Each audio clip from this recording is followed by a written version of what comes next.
money mindset and how you feel about your money and your ability to earn it and how hard or easy it is to earn it is the single thing that will hold you back from success in your business. You go back to the very first thing you heard about money. And this is classic among most money mindset. It's as important for entrepreneurs as anything else in accounting, bookkeeping, taxes, finances, you name it. Money mindset and how you feel about your money and your ability to earn it and how hard or easy it is to earn it is the single thing that will hold you back from success in your business.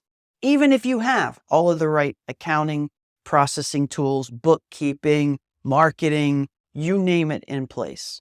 And I'm going to talk to you about why. And it has to do with a stock chart, believe it or not. Most of you are probably familiar with a stock chart, whether you trade crypto or you've watched the news and seen them talk about the NASDAQ or the Dow or whatever it is. You'll often see these green and red bars. And what this basically means, in short and simple terms, is that this is where the stock price has been within these bars. And the green ones mean the price has been going up and the red ones mean the price has been going down. But what you'll often also notice is something called zones. And there's one and there's another one. And this zone is called the support zone. And this zone is called the resistance zone. And I want to argue here today that this has everything to do with money mindset because this is exactly how we think about money. What I want you to do is think about this support line as the stuff that is just a no questions asked. I will always have enough money to do that. Bottom line, no matter what, I'm going to do it come hell or high water. We'll just call this need for now. Okay. So this line represents, it's going to be different for everybody. For some people, this represents, I'm going to be able to feed my kids. For some people, this represents, I'm going to be able to get water from the river to feed my family, to give them water. It depends on where you are in life, what your circumstances are. So this need line always exists. There are things that are a no-brainer. You are going to make that happen no matter what. You don't think about how. You don't think about when. You don't set a goal. These things just happen. And I want you to hold that thought for a minute, okay? At this line, what needs to happen, happens. You don't even really have to focus on it. It just happens. The resistance line is the opposite of that. Let's just say that up at the resistance line, just above that, peak right over there, is what you want next, okay? It's the thing you can't quite afford to buy yet. It's the new car. It's the new house. It's the better camera. Whatever it is, it's the thing that represents the line between where you are right now at your best and what you want next. And we all think that, oh, I just have to work a little harder to get over that line. But here's the reality of what happens.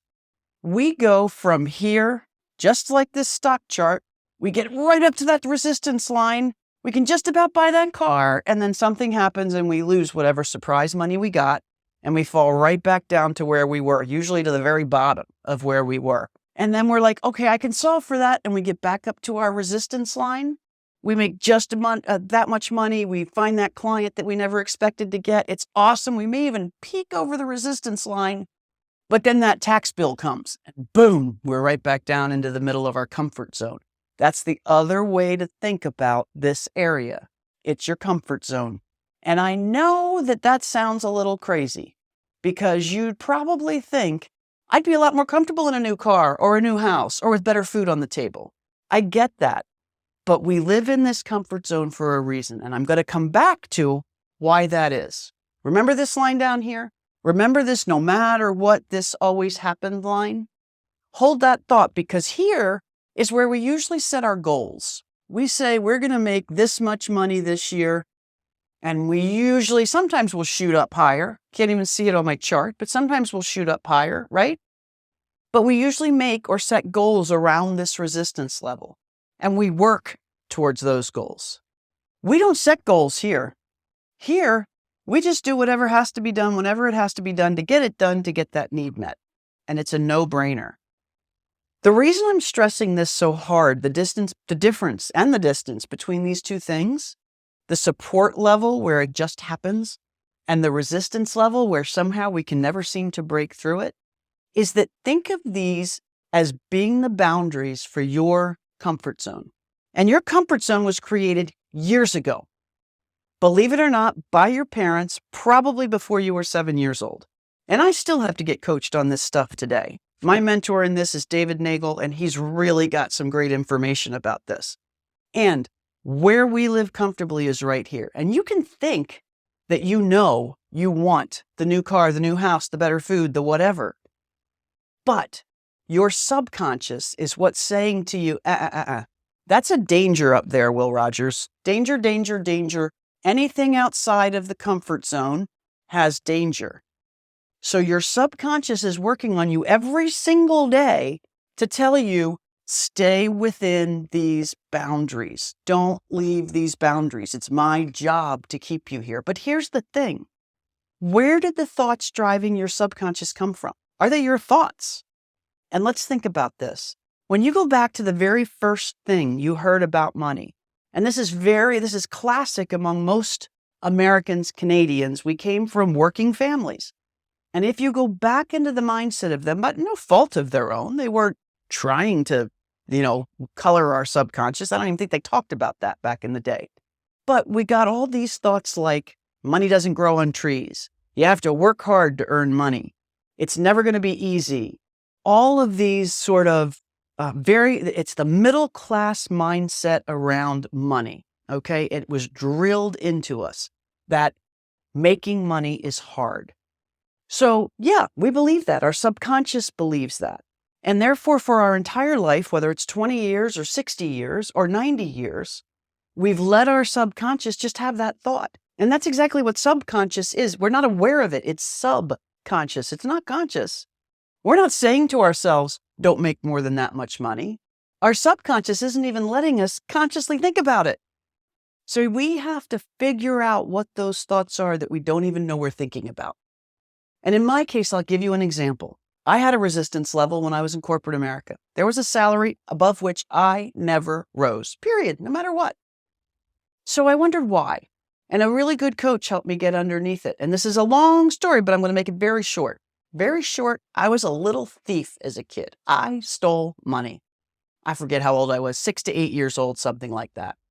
And one day I went in and calculated how much money I must have stolen in that period of time. From loose change on the counters, people's wallets. Yep, I'd go and open somebody's wallet, take whatever out. We lived in Germany at the time, so it was actually Deutschmarks, but that's another story for another day.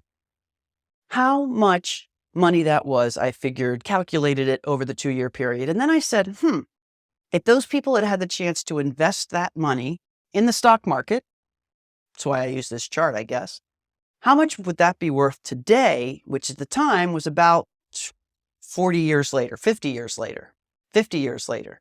And it turned out to be a number that not coincidentally was my resistance level.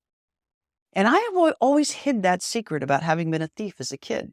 And the coach of mine said, you're going to go out there on Facebook and you're going to tell the world you're a thief. I was a CFO, for God's sake. I couldn't do that. But she made me do it, and I did it. And it changed everything. First of all, the feedback was from 50% of the people, who wasn't a thief at that age. And from the other 50% of the people, I can believe that happened. Kids do really stupid things. So this secret I'd been holding that I didn't even really know I was holding, number one, I realized as soon as I got it out there, I didn't feel tortured anymore. I didn't even know I felt tortured. But torture was exactly what I felt because my subconscious, that I didn't even know I was thinking, was telling me, you can't go above this level. It's not safe. And I'm going to throw this thought at you to keep you from going above that level. And I'm not even going to let you know I've thrown this thought at you. And I will tell you that the minute that note went out, I just started my entrepreneurial work, and this got shattered. Absolutely shattered. And I moved up into the next level. So I challenge you to go think about your very first money story or some thought that's been drilled into your head 100,000 times and see what you can do to bubble it up to conscious level and do something about it. because I'll bet you there's something in there, and I want you to drop it in the comments below. I'll bet you there's something in there that will shatter that resistance level for you if you just let yourself think about it. So don't let yourself be bound like the stock market gets bound. You deserve so much better, and it is as important as having good bookkeeping, a good tax person, knowing whether you're profitable, knowing what your cash flow is knowing what your resistance and support level is, and knowing that you've got control to do something about them. I hope that video was helpful, and I hope you subscribe to my channel for more information on finances in your business.